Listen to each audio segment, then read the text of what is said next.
నమస్కారం. హరిప్రియ భక్తి ఛానల్కు స్వాగతం. ఈరోజు మనతో పాటు స్టూడియోలో ఉన్నారు దుర్గామాత ఉపాసకులు, ఆస్ట్రాలజిస్ట్, జ్యోతిష్యరత్న అవార్డు గ్రహీత శ్రీ శ్రీధర్ గురూజీ గారు. ఆయనతో మాట్లాడదాం, మరిన్ని విషయాలు తెలుసుకుందాం. నమస్కారం గురువుగారు. మనం మాట్లాడుకుంటే గురువుగారు, ఎక్కువగా చాలామందికి నరదృష్టి అనేది చాలామందికి ఆ నరదృష్టి వల్ల చాలా దుష్ప్రయోజనాలు కలుగుతుంటాయి. అంటే అసలు నరదృష్టి అనేది ఏంటి, ఎందుకు అలా మనకి చెడు ప్రయోజనాలు కలుగుతాయి నరదృష్టి తగలడం వల్ల? మంచి క్వశ్చన్ అమ్మా. ఇప్పుడు ఈ నరదృష్టి అనేది ఇప్పటి నుంచి కాదమ్మా, పూర్వపు నుంచి ఉన్నది. మనం మన ఇప్పుడు 4 యుగాలు కదా, అప్పటి నుంచి కూడా ఉంది. ఇప్పటి నుంచి కాదు అది, ఇప్పుడు ఏదో కొత్తగా పుట్టుకొచ్చిన అంశం కాదు. కానీ దీనిలో మనం ఒక విషయం చాలా మందికి ఈ ఛానల్ ద్వారా నేను ఈ డౌట్ని క్లియర్ చేయదలుచుకున్నా. ఎందుకంటే నరదృష్టి అనేది కంపల్సరీ ఉంటుందండి.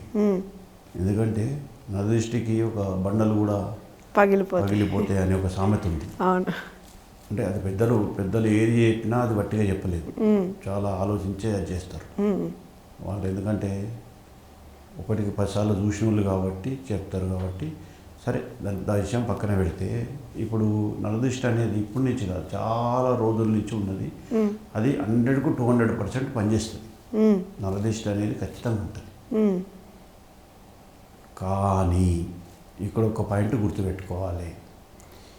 ఎవరికైతే గ్రహబలం అనేది వీక్గా ఉంటుందో ఆ వాళ్ళకు మాత్రమే అది వర్తిస్తుంది. ఓకే. ఇప్పుడు నా విషయంలో గురువు గట్టిగా ఉన్నాడు, గురువు బలంగా ఉన్నాడు, శని బలంగా ఉన్నాడు, రాహు బలంగా ఉన్నాడు అనుకోండి. అప్పుడు నరదృష్టి కాదు కదా,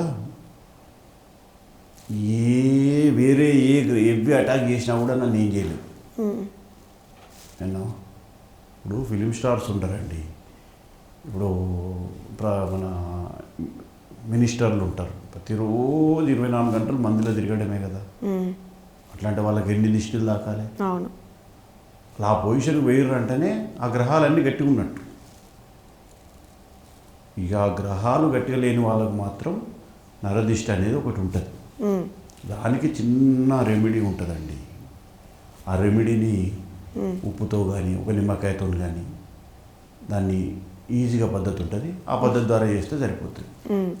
నాకు ఫోన్ చేసినా కూడా నేను చెప్పేస్తా. ఓకే. సరే గురువు గారు, అంటే చాలా విషయాల్ని చాలా చక్కగా తెలియజేశారు. ధన్యవాదాలు గురువు గారు. చూసారు కదండి, మరి మీకున్న సమస్యలని శ్రీధర్ గురూజీ గారితో మాట్లాడి మీ సమస్యలకు పరిహార మార్గాలను తెలుసుకోవాలంటే స్క్రీన్పై స్క్రోల్ అవుతున్న నెంబర్స్కి కాల్ చేయండి. శ్రీధర్ గురూజీ గారు మీకు ఎటువంటి సమస్యలు ఉన్నా కూడా వాటికి పరిష్కార మార్గాలను తెలియజేస్తారు. నమస్కారం.